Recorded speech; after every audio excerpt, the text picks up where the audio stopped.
to me as my wages. In the future, when you check on the animals you have given me as my wages, you'll see that I have been honest. If you find in my flock any goats without speckles or spots, or any sheep that are not black, you will know that I've stolen them from you. All right, Laban replied, it will be as you say. But that very day, Laban went out and removed the male goats that were streaked and spotted, and all the female goats that were speckled and spotted or had white patches, and all the black sheep. He placed them in the care of his own sons, who took them 3 days' journey from where Jacob was. Meanwhile, Jacob stayed and cared for the rest of Laban's flock. So you see something of the character of the father-in-law. And this is not going to surprise Jacob because he's seen this behavior out of his father-in-law all along. Even though they're related by blood, Laban is brother to Jacob's father. He's willing to take advantage of that. And money problems, if you think about it, money problems can cause enormous strife in families. I remember my mom sat on a jury, the only one that I remember ever serving on, and she came home and we got lectured upside down about, when I die, don't you fight over anything, because that's what was happening in this family. It can cause many problems. Where did I stop? Here we go. Verse 37, right? Then Jacob, did I stop too soon? 37, okay. Then Jacob took some fresh branches from the poplar, almond, and plane trees and peeled off strips of bark, making white streaks on them. Then he placed these peeled branches in the watering troughs where the flocks came to drink, for that was where they mated. And when they mated in front of the white streaked branches, they gave birth to young that were streaked, speckled, and spotted. Jacob separated these lambs from Laban's flock, and at mating time he turned the flock to face Laban's animals that were streaked or black. This is how he built his own flock instead of increasing Laban's. So, I am not an animal husbandry specialist, but I don't think this normally works. It's a miracle. And God must have given this thought to Jacob for him to do this, because it sounds quite silly, but it worked. Okay? Well, but they also had the deal with the mandrakes. Yes. So, I mean, these were... So the mandrake, remember, was an aphrodisiac, and right, these trees are related to that. So maybe it made the animals a little more frisky. Do animals mate in front of water or around? In water? Or around the water? They will even in the water. In I'm the talking water. about cattle, Okay. all that, but they will, yeah. Okay. Well, that part makes sense to me, because they're gonna gather there to drink anyway. While we're here, we might as well, right? Yeah. It's cooler. It's cooler. All right.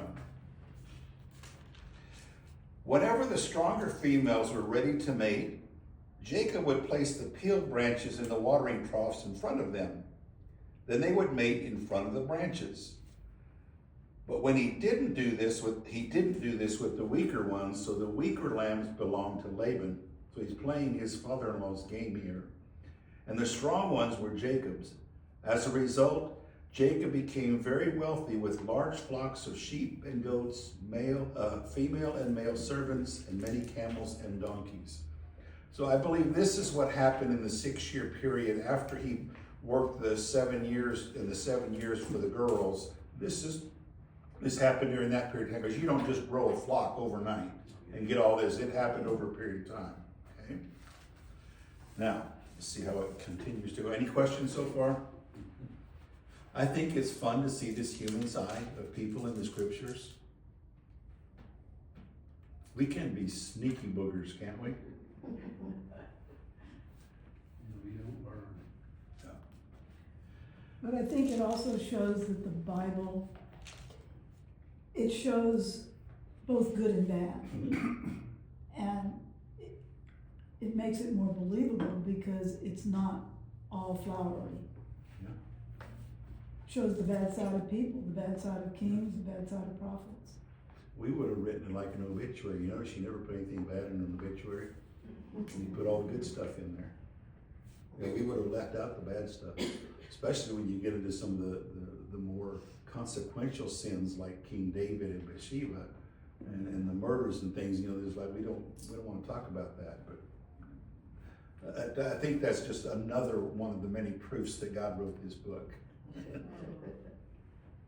Remember, all of this is given to Moses, who has not even yet appeared on the scene. It is all given to Moses by God to write down what happened before the time of Moses. So, I call it the oral tradition. But Jacob soon learned that Laban's sons were grumbling about him. There's a part of me that wants to say, when is enough enough, Laban? I mean, you're very fabulously wealthy thanks to Jacob and God. When's enough enough? Well, the sons aren't happy about this. They said, he has gained all this wealth, all his wealth at our father's expense. Pause. Is that true? Not at all. Their father got wealthy because of Jacob, not the other way around. But they're coloring over that part. And Jacob began to notice a change in Laban's attitude toward him. I think he had seen that before. In those 14 years, it came closer, and I think he's not unfamiliar with that. Then the Lord said to Jacob, return to the land your father and grandfather, of your father and grandfather, and to your relatives there, and I will be with you. So the Lord is giving him direction, much like Abraham got direction. Okay, you're done here. Let's go home. And God is directing this move. Okay? So Jacob called Rachel and Leah out to the field where he was watching his flock. He said to them, I have noticed that your father's attitude toward me has changed, but the God of my father has been with me. You know how hard I have worked for your father, but he has cheated me, changed my wages 10 times. But God has not allowed him to do me any harm. For he said, the speckled animals will be your wages.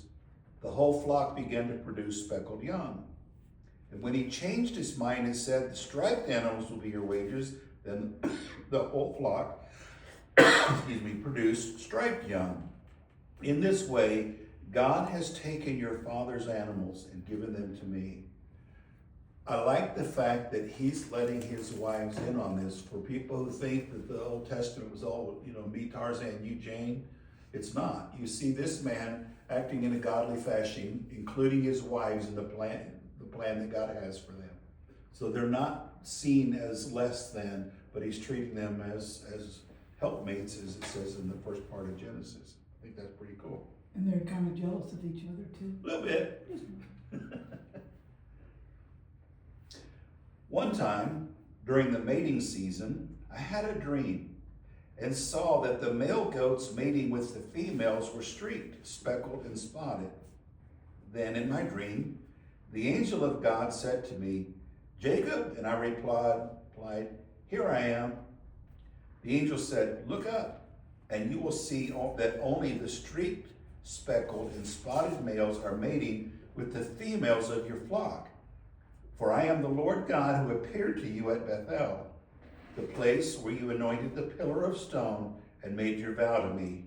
Now get ready and leave this country and return to the land of your birth. So you see God intervening again and directing and clarifying things for him. Rachel and Leah responded, that's fine with us. We won't inherit any of our father's wealth anyway. Let me pause there for a second. In this patriarchal society, that would have been true. Laban's oldest would have gotten the lion's share of it, and the rest of the family would have gotten what was left. But I also detect a little bit of bitterness in their answer. Do you see it? Just a little bit in there. What drove Laban? Wealth. what are their answer focused on? Wealth, inheritance. Okay, very human thing, but I just want you to see that. He has reduced our rights to those of foreign women. So he's not treating them as daughters, but as outsiders because they're married to Jacob.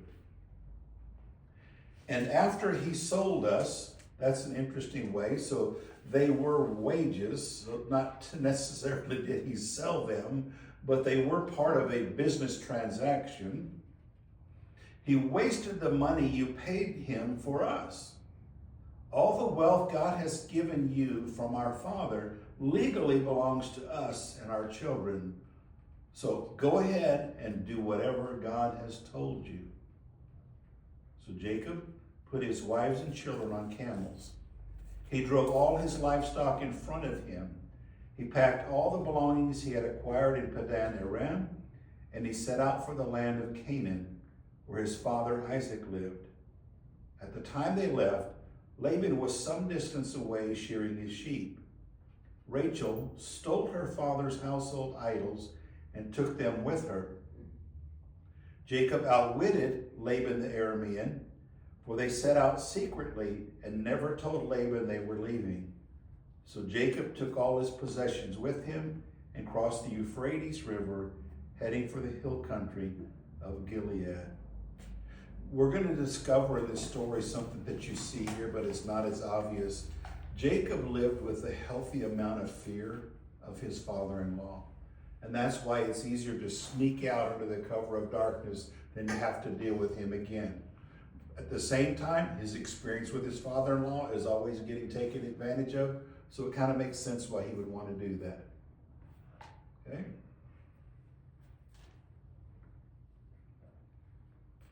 But fear is what drives Jacob a lot. 3 days later, so it gives you an idea that it took a while for that message to get over to Laban, where he's shearing sheep and then back. But 3 days later, Laban was told that Jacob had fled. So he gathered a group of his relatives and set out in hot pursuit. He caught up with Jacob 7 days later in the hill country of Gilead. But the previous night, God had appeared to Laban the Aramean in a dream and told him, I am warning you, leave Jacob alone. He's going to pursue him anyway, but that phrase is going to come up again because he's wanting to get something out of Jacob, but he doesn't harm him because the Lord told him not. But it's going to be interesting the language Laban uses around that when we get to that point. Laban caught up with Jacob as he was camped in the hill country of Gilead, and he set up camp not far from Jacob's. What do you mean deceiving me like this? Laban demanded. Just a quick reminder, what does Jacob mean? Deceiver? Mm-hmm. Did he know that? Could be. Hey, deceiver, why are you deceiving me? That's what's laying behind it in the Hebrew. But Which is an interesting question, come from a master deceiver. Takes one to know one. It takes one to know one, yeah.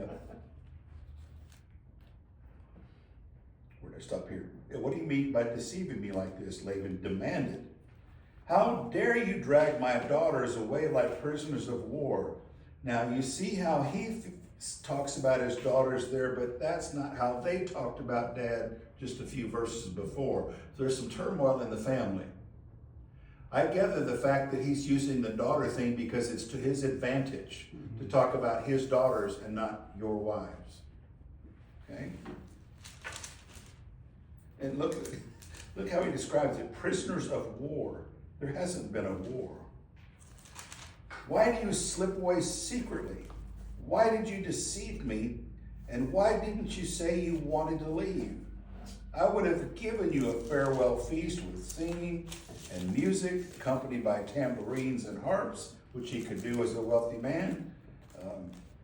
Why didn't you let me kiss my daughters and grandchildren and tell them goodbye? You have acted very foolishly. I could destroy you, but the God of your father appeared to me last night and warned me, leave Jacob alone.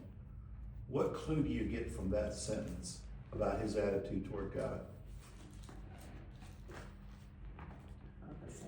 not my God, the God of your fathers. You couple that with the fact that Rachel stole daddy's household idols, you get the fact that he's very pluralistic. Polytheistic would be the word I would use. Polytheistic is the approach to things divine. Because he's going to get upset about those things here in a minute. But it's interesting that he does not talk about God in terms of having a personal relationship with him, but the God of your fathers, you guys over there, that kind of business. It's interesting.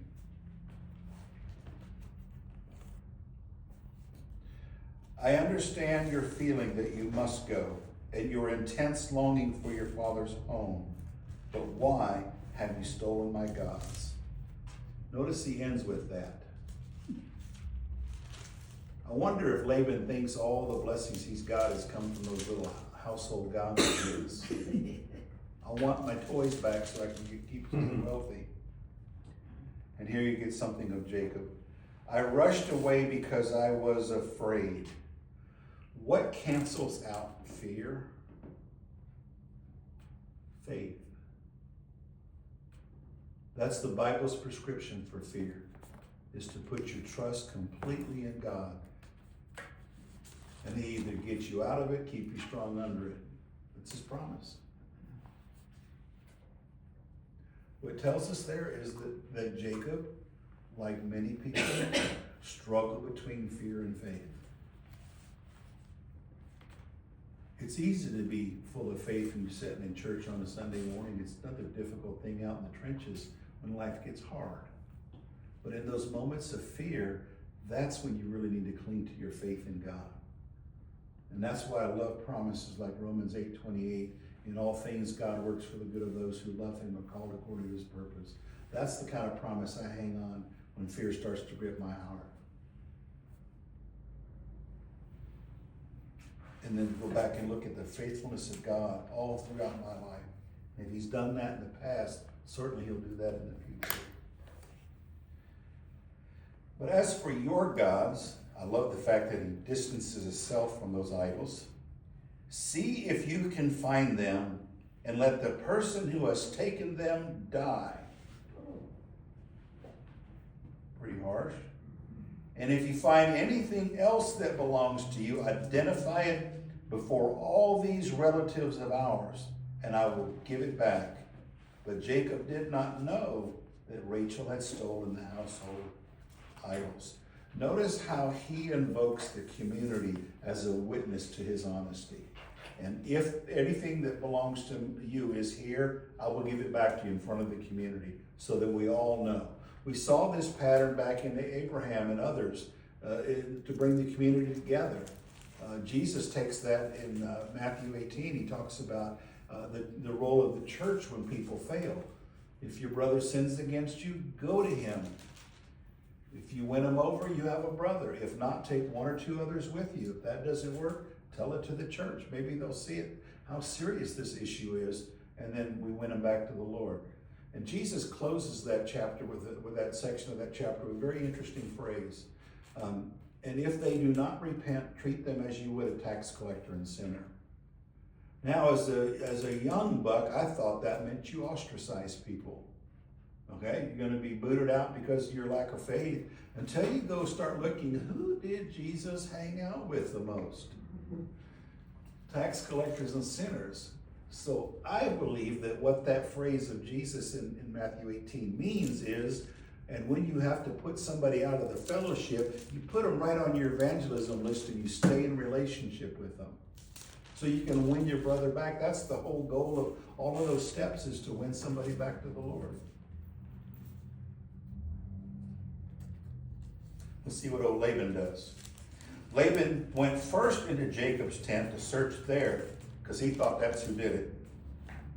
Then to Leah's, and then to the tents of the two servant wives, one from Rachel, one from Leah, servant wives. Finally, he went into Rachel's tent.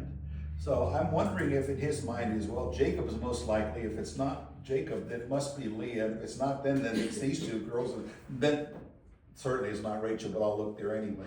It's the kind of the force of what's going on here. But Rachel had taken the household idols and hidden them in her camel saddle and now she was sitting on them.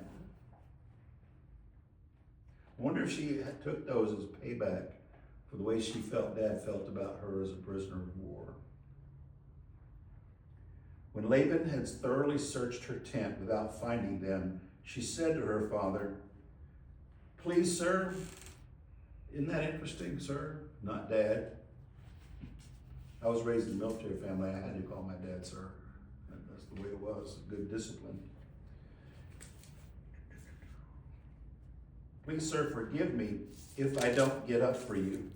I'm having my monthly period."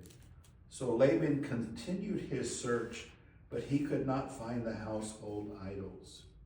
So her husband is a deceiver, and she lives up to that as well. Instead of being honest about it, you see her human side, whether she didn't want to face the anger of her dad or she really wanted those idols badly. Okay. Then Jacob became very angry, and he challenged Laban.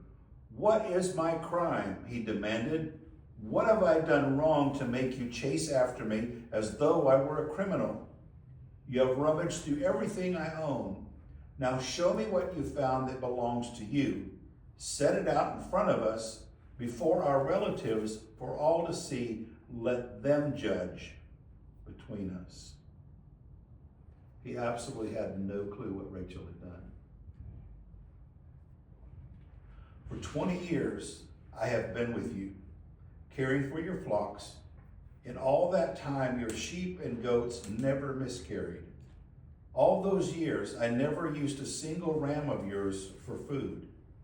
If they were attacked and killed by wild animals, I never showed you the carcass and asked you to reduce the count of your flock. No, I took the loss myself. You made me pay for every stolen animal, whether it was taken in broad daylight or in the dark of night." So Jacob has had a very high character in front of Laban the entire time, even at personal loss to himself to cover the losses of Laban. So I can understand why he's upset. "I worked for you through the scorching heat of the day and through the cold and sleepless nights. Yes, for 20 years I slaved in your house." So Laban didn't treat him like a son-in-law, treated him more like a slave or a hired man.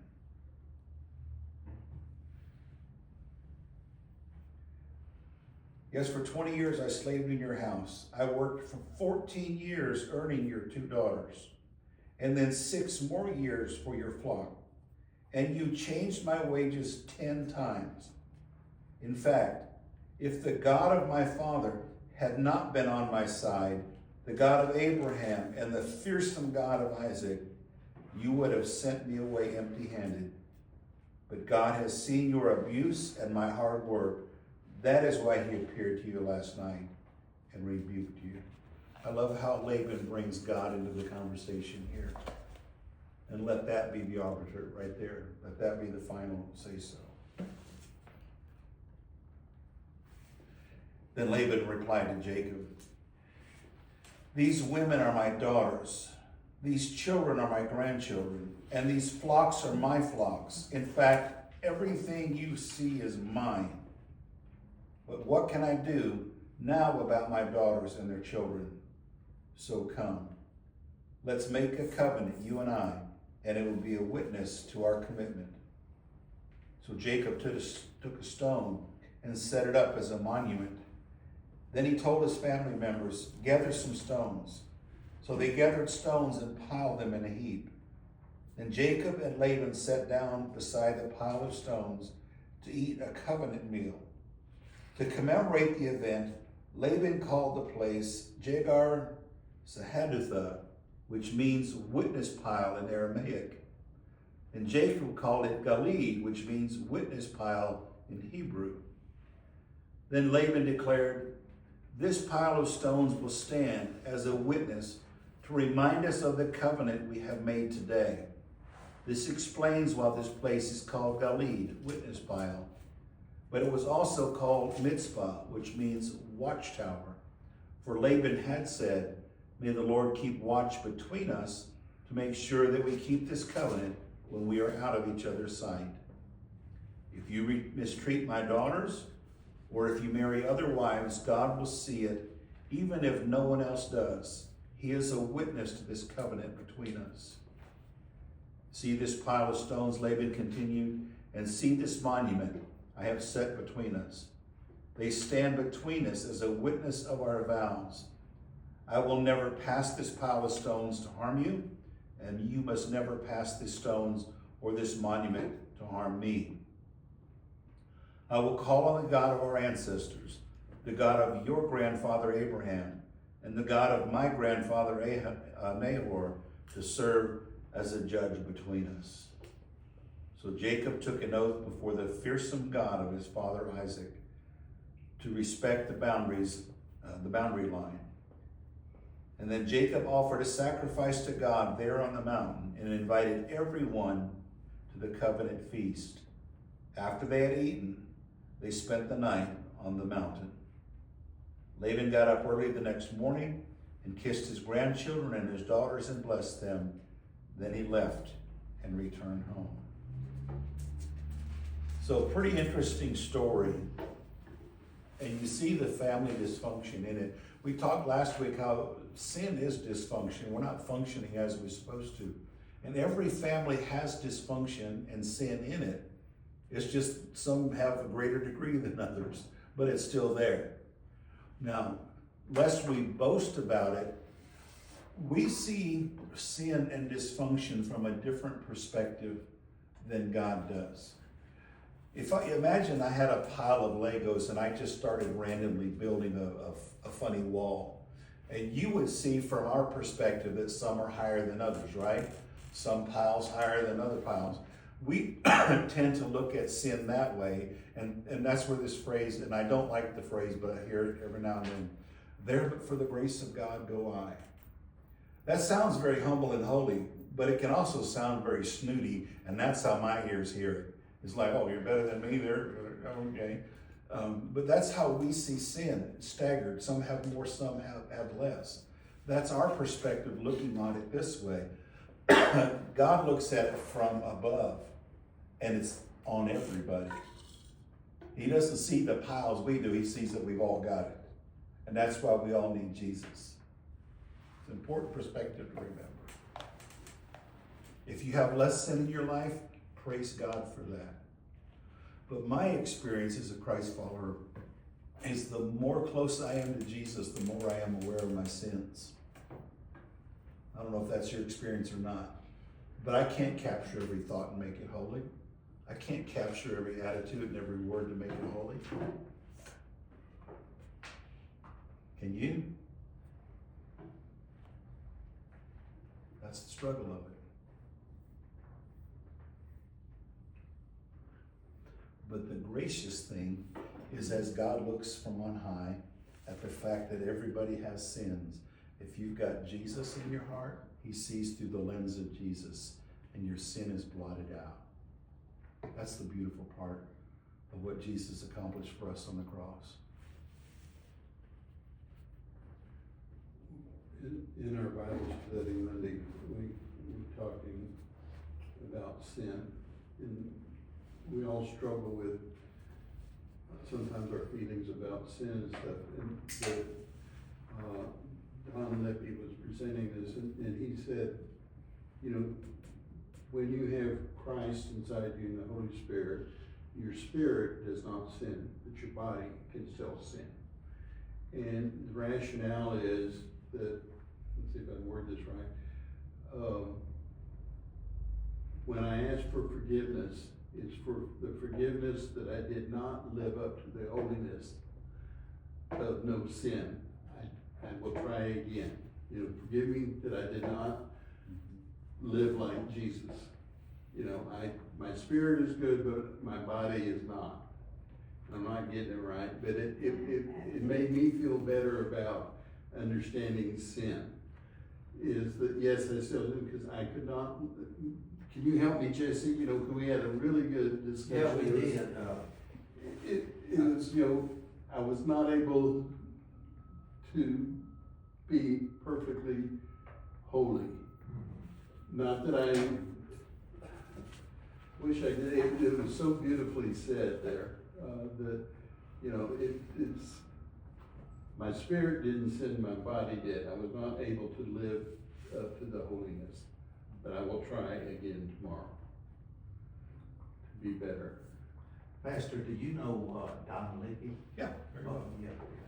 That guy, he knows his Bible, all to he's a good one to have in our Bible. Yeah, he's up there with Pastor Taylor. Yeah. Yeah. And it is a little different, but it was I like the idea of separating the sin from the spirit. In the body still does sin. Well, let me throw a whole other concept at you. This concept I'm gonna give you, the words I'm gonna use are not biblical, but the teaching of the words is. It's called total depravity. You ever heard of that? Essentially, it speaks of the human condition that before God, because we can't offer him anything to make him love him, we are totally depraved. Depraved in the sense that there's nothing good within us, which the scriptures say. But people often misunderstand total depravity as, well, okay, I'm bad, but I can find 5 other people worse than me, so maybe I'm not so bad. Yeah. You know, that salvation by comparison kind of concept. But total depravity has 2 parts to it. And that is, in front of a holy God, there is nothing about us that should make him love us. But the other part is, even when I'm at my best, I still fall short of God's standard for me. At my best.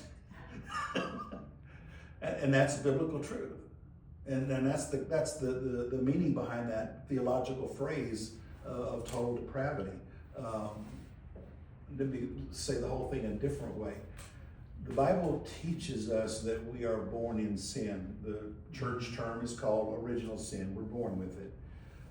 You get it from your parents. Okay? I love this with confirmation kids. Is your dad a sinner? Oh yeah, Pastor, I can tell you stories. Yeah. Is your mom a sinner? Oh, I can tell you stories, right? Your sinful dad and your sinful mom gave birth to you, so what are you? Oh, I got it all together. I'm not like nothing. No. The concept of original sin is we're born with it. That's one of the strong arguments, by the way, for infant baptism, because people mistakenly think that when you're holding a brand new baby, it's perfect. There's nothing wrong with this. You counted the toes and fingers, and everything is there. But the Bible says, no, that child was born and conceived in sin. David, I want to say it's Psalm 51. You got Psalm 51.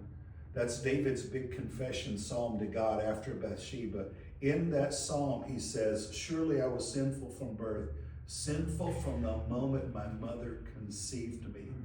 Conception is when the sperm and the egg decide to party. Okay? From that moment of the fertilization, David acknowledges, I was sinful from that point.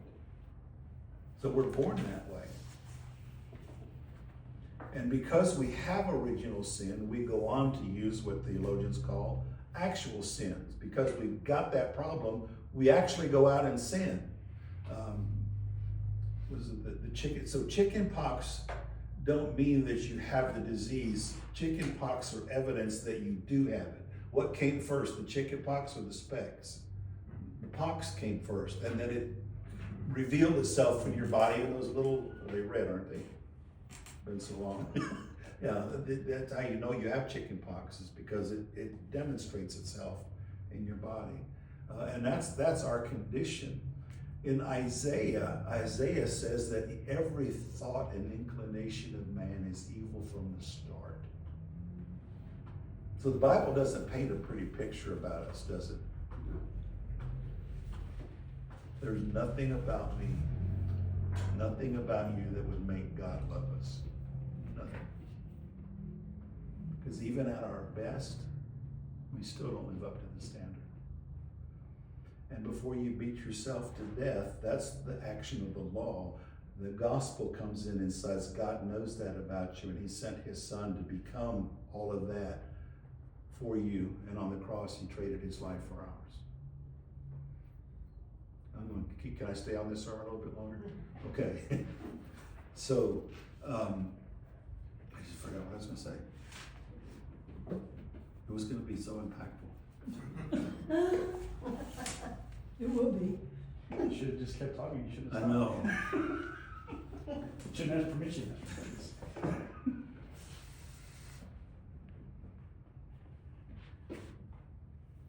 Let me walk myself back to the conversation. And we were talking about Don Lippy's interpretation of,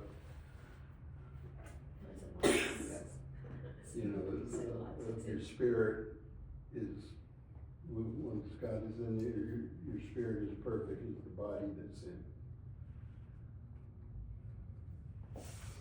And we're sinful from the beginning, conception, I'm struggling a little And bit God more loves us. with what Don is saying, anyway. because if everything within me is sinful, even my spirit is sinful.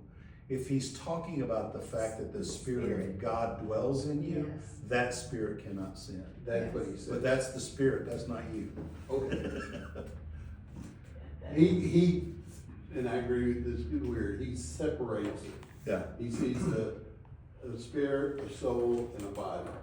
And I Oh, get the lost in all that. tripartite, yeah. What was I gonna say? It must have been important, Pastor. What was I saying before I stopped? See how well you were paying attention. You were in Isaiah. You went from Psalm 51 that while I was conceived in the womb, I was still the sinner. Oh, I got it. Thank you. So, Like a flood. it's like a flood. Let me ask you a question. And those of you who know the answer, don't say anything. Did Jesus die primarily so that you could be forgiven? Say that again. Was the primary cause of Jesus' death so that you, did Jesus die first and foremost so that you could be forgiven?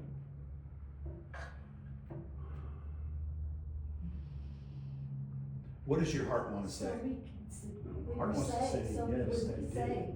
Yeah, your heart wants to say yes. He Wow. died so that I could be Because forgiven. we've been told, Right. Jesus died for you to be forgiven. But Paul's argument in the book of Romans is different.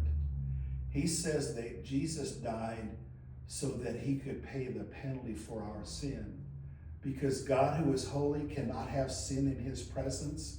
So when Jesus became sin, that 2 Corinthians 5:21 passage that I love so much, God made him who never sinned. He took the embodiment of it. But what he did is he died to pay off God's anger at our sin, resulting in our forgiveness when we believe in Jesus. There's something in between why he died and your forgiveness. And that something is that Jesus stood in the place of God's anger and took it for us. It seems like a minor point, but it's a huge one. He died to satisfy God's anger so that we didn't have to face it. That's Paul's argument in the book of Romans. That's what I was going to say. And in order to take the place of that kind of anger, there had to be a major kind of consequence, which was the loss of him. Yeah. That's And a then, so major loss. So put what I just said to you to what Jesus said on the cross. Yeah. When he cried out, Eli, Eli, lama sabachthani, my God, why have you forsaken me? That's what he's talking about. To forsake is, in very basic terms, to forsake something is to turn your face away from it. Like in shame or anger. I used to think that my mom had two faces.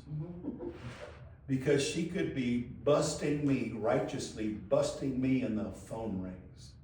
And she'd go from, I regret the day your dad laid with me, and hello.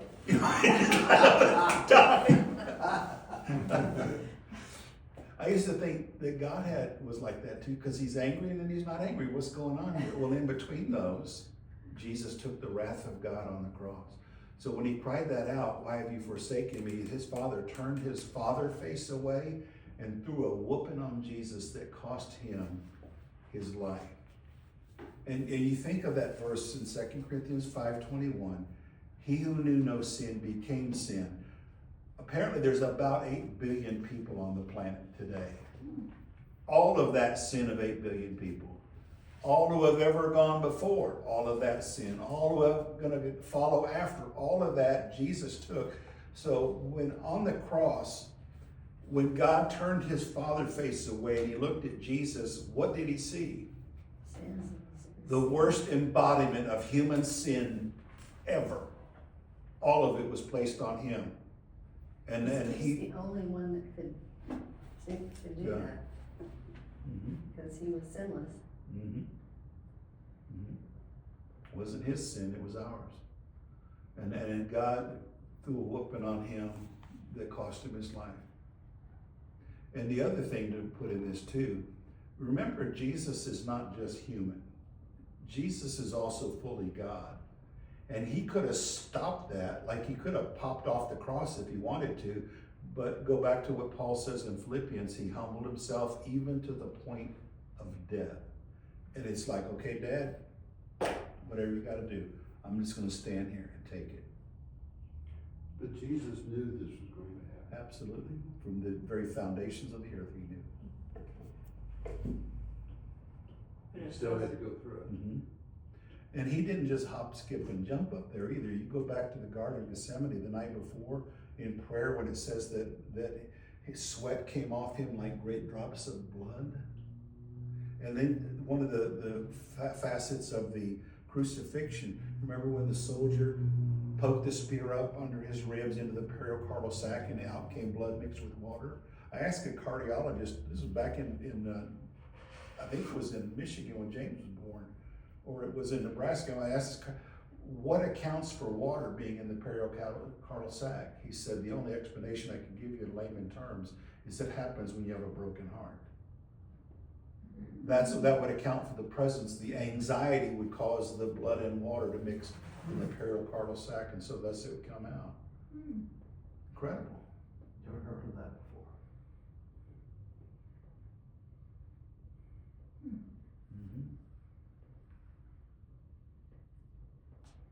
And then you get to the great statement of the cross. It is finished. Tetelestai is the word. And what tetelestai, it's a business term. Let's say you went to buy a car, right? Or let's make it even more fun. You went to buy me a car. And when you paid for it, Griffith Ford or whoever you buy my car for, stamps it paid in full. That's tetelestai. Nothing can be added to it. It's all taken care of. And that's what Jesus cried from the cross, is this transactional term. Nothing can be added to it. It has been paid in full, once and for all time.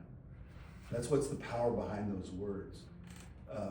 Tetelestai is a very cool word. I have often thought of getting it tattooed on my arm, but I'm getting old and don't know if I want to go into heaven with that there or not. But it is a powerful word. You'll see it every now and then in the Hebrew or even the Latinized form of it, tetelestai.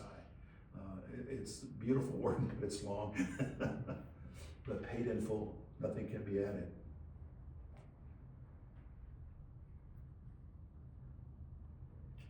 I'm glad I remembered what I was going to say to you.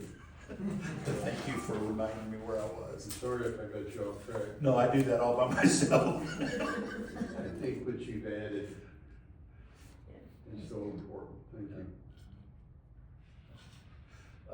I call it the full literal gospel because it's easy to go from Jesus died, you're forgiven, everybody have fun, see you next Sunday, right? Unless you put the piece in the middle that makes it all possible. The result of Jesus' obedience and taking the anger of God is that we are forgiven, heaven bound. We live in hope today and everlasting life because of that transaction on the cross. A divine act of love. Ma'am? A divine act of love. Yeah, absolutely. Absolutely. How we doing on time, Mr. Jason? 7:20 is. 27. So I might as well stop here. Did we finish the chapter? Yes. So we're on 32. Cool.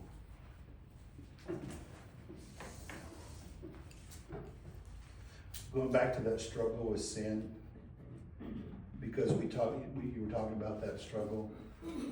Paul, if you were to rank people who could almost earn their way into heaven, you'd have to put Paul on like the top 10 list, right? Until you look at what Paul says about himself. Paul calls himself the chief of sinners. Paul says, the good that I want to do, that's not what I do. The evil I try to avoid, that's what I keep doing. What a wretched man I am. That's that Paul rightly understood his place with Jesus and his place without Jesus. Without Jesus, he's wretched and chief of sinners.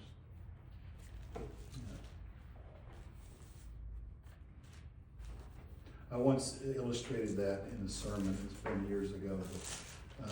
But, when I preached, I always put sermon notes so that you could follow along. And I put a line in the sermon notes. And on the top, I put God, and at the bottom, I put the devil. And I asked people, as you look at that vertical line, where would you put Mother Teresa? Of course, everybody goes way up at the top. Where would you put Billy Graham? Way up at the top. Paul, the apostles, way up at the top. Where would you put Saddam Hussein? Because we all put him way at the bottom. Where would you put yourself? And what's interesting is almost everybody was south of 50%. They understood something. They weren't bold enough to say, well, I'm rocking 80, you know? they could understand that. But if you go back and you look at Mother Teresa's writings, you look at what Paul says about himself, if you have any understanding of Billy Graham would have put himself south of Saddam Hussein. So would Mother Teresa. That's how they so understood their depravity before God, that's where they would put themselves. But then you bring Jesus into the mix, and Jesus takes us all the way from the bottom, and because of his blood on the cross, puts us all the way at the top. That's why the Bible can say some things about us like that we are holy, that we are saints in the eyes of God. We didn't get there, we were placed there. Righteousness, what righteousness really means is that it is all right between us and God. That's what righteous is. And that's what it says about Joseph. The Hebrew word is Zadik. And I learned that word when I went to seminary. This is the year before Diana and I got married. She had a Cutlass Supreme and I had a Cutlass Supreme. A drunk driver hit mine and the engine was bad in yours. My brother-in-law took the good engine out of the ugly car, put the bad engine, put it into the good car, and I was having trouble with it. I took it to a mechanic, a Jewish mechanic by the seminary in St. Louis, and I'll never forget this. When I went to pick it up and he tuned it for me, he took a coin out of his pocket and he set it, I believe it was on top of the radiator area, and he balanced it carefully and he backed up, and you could see it vibrating, but it never fell over. And he turned to me and he said, Zadik, it's righteous, it's running the way it should. I have never tuned a car that well in my life. But Zadik, and that's the word that God uses to describe our standing because of Jesus. I love that word. Cool. All right. Any comments, questions about what we've done today? You see? Thank you. It was good. It was educational. Very educational. I miss preaching so bad. You got any preaching coming up soon? Nothing on the horizon.